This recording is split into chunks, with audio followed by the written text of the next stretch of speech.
And when you are confident and you are secure in who you are, you're overcoming that insecurity. And insecurity is one of the biggest emotional stumbling blocks of building any business. Because if you're insecure, you won't let people support you. If you're insecure, you won't try new things. If you're insecure, in your finances, you won't spend the money to run paid ads. Like it just goes on and on and on and on and on. And there's many pieces of where insecurity comes from. It comes from passed down trauma from generations. It comes from how you were raised. It comes down to how people treated you. Like there's so many pieces. Just like any belief or any paradigm is shaped by your environment and what you decide to believe and your perceptions. It goes on and on and on. Confidence was something that I struggled with.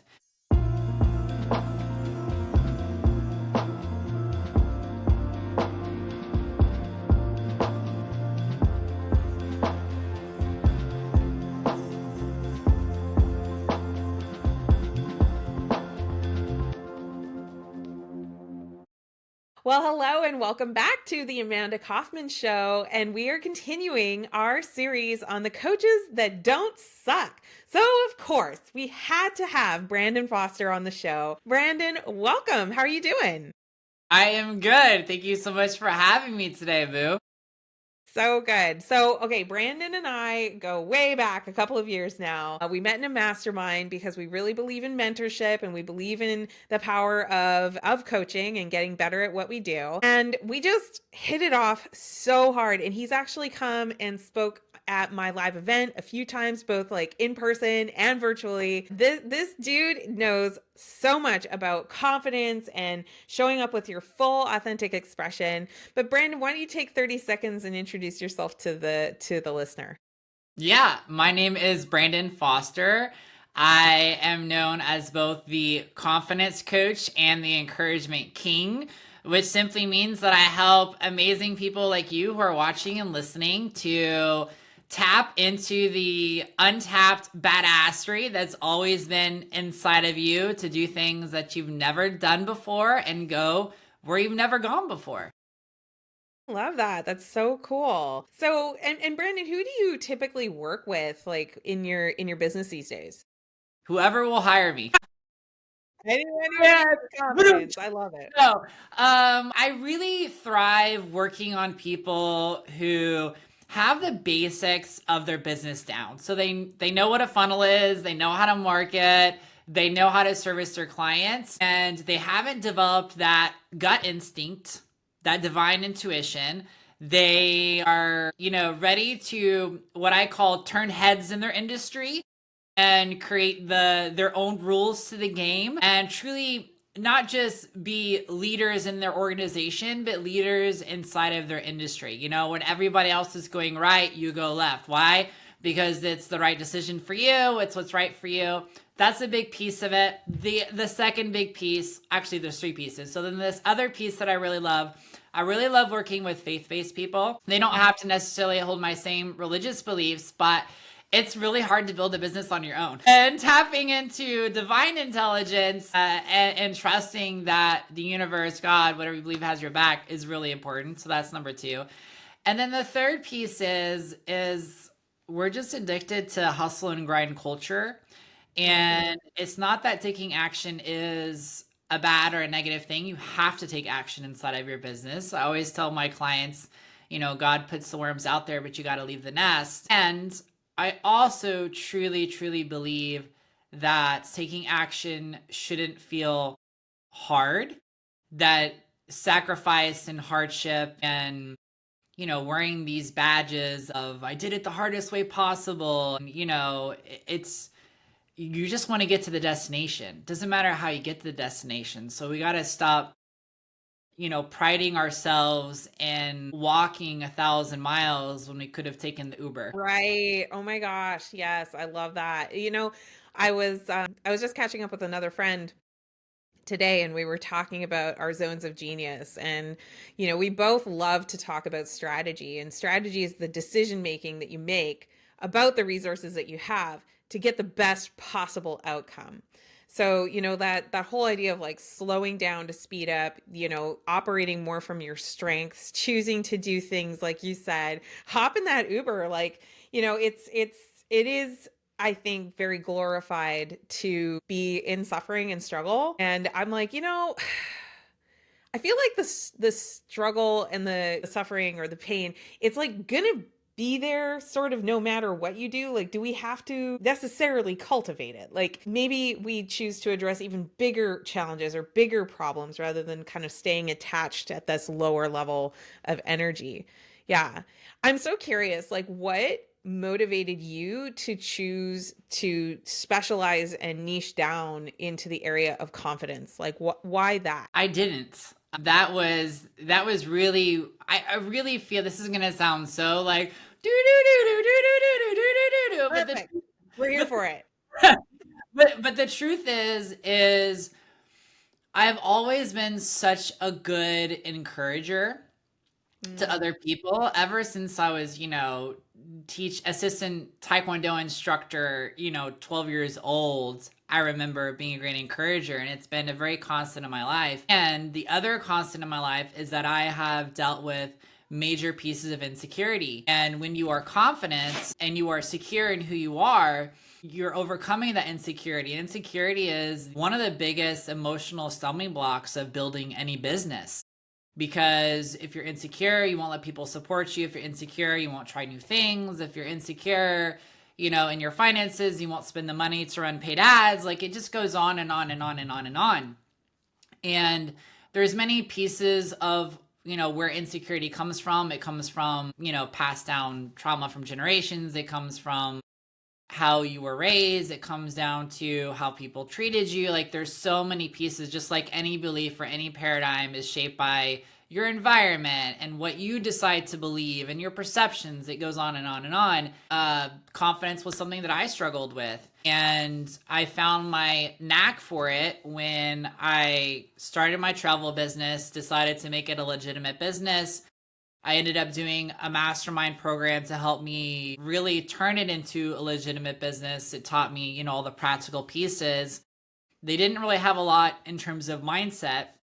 They had a mindset coach at the time, but not a lot of mindset. And I finished the program, and I just became this force within that community of encouragement and helping people overcome their own insecurities to really start to implement a lot of the practical pieces, because people were getting stuck. So it was like this amazing program that was telling people how to do everything, but like more than half the people weren't actually doing any of the things because of how they were thinking about the things, how they believed about the things, and their own insecurities. And so Mm. when their mindset person left, they asked me originally, they said, will you be a mentor? Because I think internally, maybe they didn't even feel like I was qualified to be considered an expert yet. And me and my own audaciousness was like, I should be called an expert. And I probably wasn't. It was probably like me stepping into that. And I really, kind of believe that. But I loved it. And so from there, I started to create original mindset content for their program to address every single practical component of building a fully functioning travel business, and how you think about that and how you think about yourself. And from there, it's just really snowballed into this huge love of empowering individuals to create the business that they want and helping them to truly understand that, like, they're not screwing it up and you're not broken. There's not something wrong with you, and that it's not really the practical pieces that are creating those stumbling blocks. Because if you boil things down, and I know you're going to love this so much, if you boil things down, marketing is just telling the people what you offer. That's it. And when it comes to posting, you're literally just typing things, you're pulling pictures, and you're saying things. Like, when you start to boil down things to their literal essence of what the action actually is, the action of itself is not hard. What makes things hard as an entrepreneur is the energy of doing the new things and all of our fears, all of our worries, all of our doubts, all the things we've been taught, all the things that we believe that start to interfere with the actual pieces. And that was a big piece that my own mindset person told me, Amanda, because I was getting ready for what I thought was a hard conversation in my business. And I'm like, this has to be a hard conversation. I don't know what they're going to say. I don't know what they're going to think and how they're going to react, respond, blah, blah, blah, blah, blah.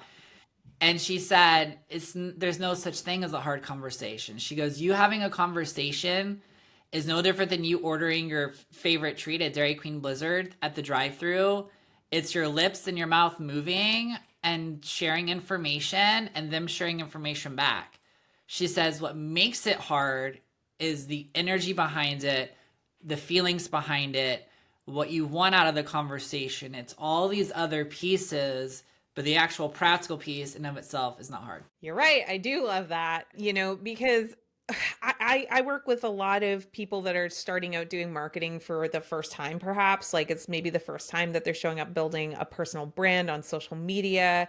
And there's just all this anxiety, kind of this additional baggage that we tend to carry with us of like, well, what if this happens and it doesn't work? And it's like, well, if it doesn't work, you'll get to analyze what happened, right? If it doesn't work, then you're going to have learned so many other things along the way. Why do we have so much pressure on ourselves? And maybe I'll just even ask you this. Why do you think it is that a lot of entrepreneurs put so much pressure on themselves to get it exactly right the first time that they try something? Where do you think that comes from? It's just assignment and meaning. They make it mean that if it doesn't work the first time, that it's never going to work, that they're a failure, that they're not worthy or incapable, or that they're not loved. It's just assignment and meaning. And I feel like one of the biggest journey pieces for me is to detach from any sense of meaning from my KPIs, from my numbers, from the income that you make. And it's not that the numbers don't matter. It's not that the money doesn't matter. You need to know those pieces.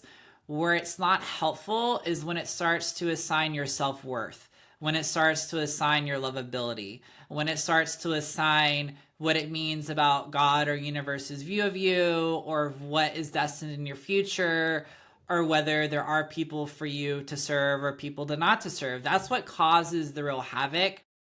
And the joke that I always tell my coaching clients is, imagine if Thomas Edison had to, said that, after try number 2 to invent the light bulb, like, I must be terrible. God doesn't love me. I'm never going to do this. And just stopped, For him, when he was interviewed and asked, how does it feel that you had tried 1,000 ways and it didn't work? Do you, I think it was like, do you feel like a failure or something like that? And he says, no, I've discovered 1,000 ways that it didn't work to lead me to how it would work. I just found 1,000 ways that it wouldn't try. And, I had a call today. You'll really love this too. And the call was really essentially to help this higher level person with any of the beliefs or paradigms around what she wants to see happen in the next year inside of her business.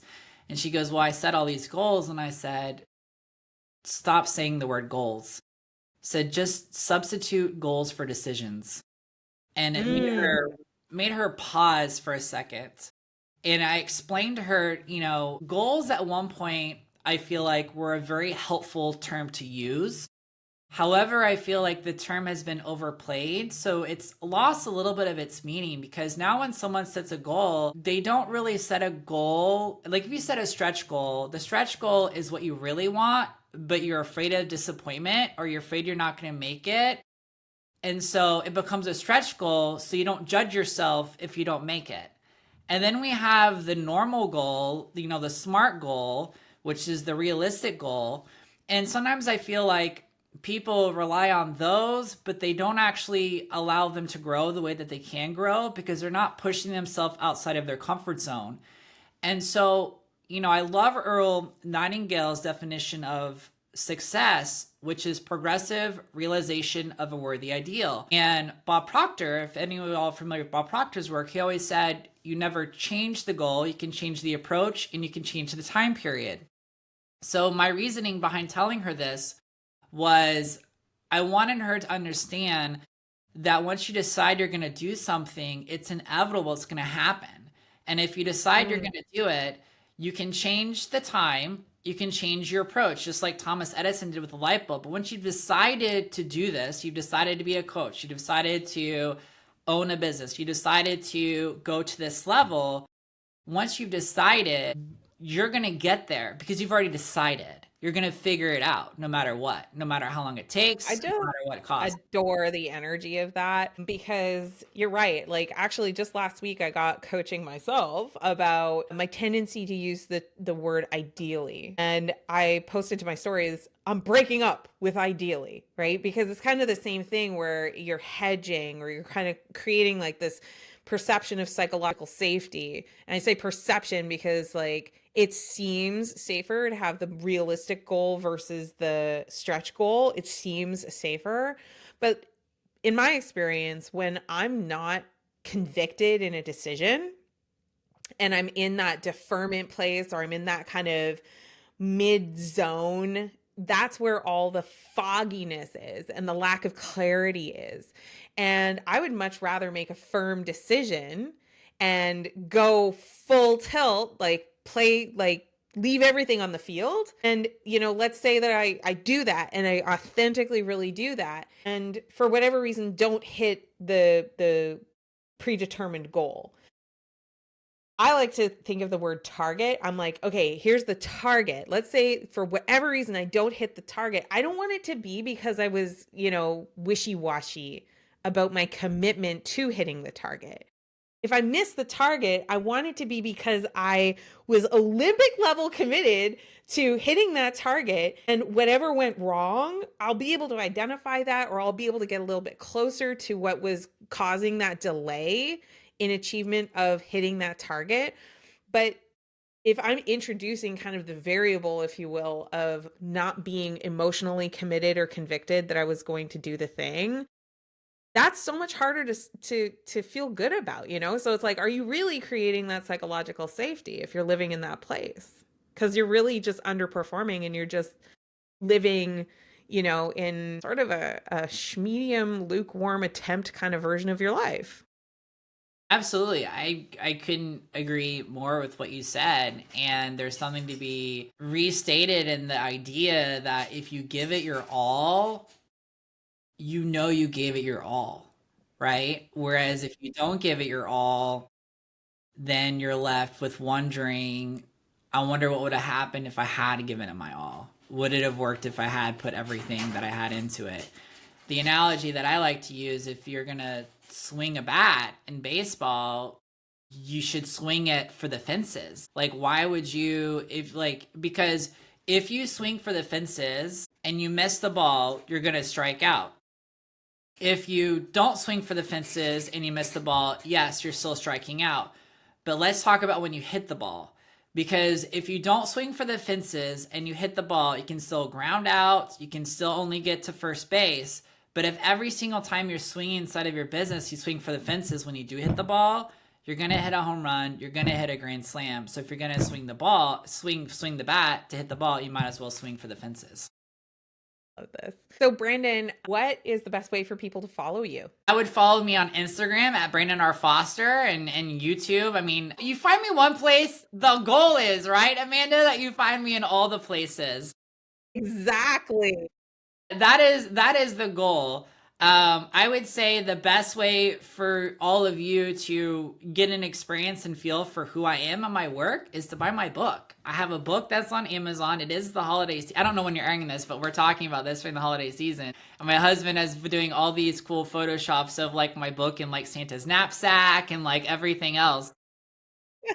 My book is on Amazon, Confident AF, Unleash Your Inner Badass. It's just a great, inspirational, motivational, encouraging tool to have in your back pocket as you build your business.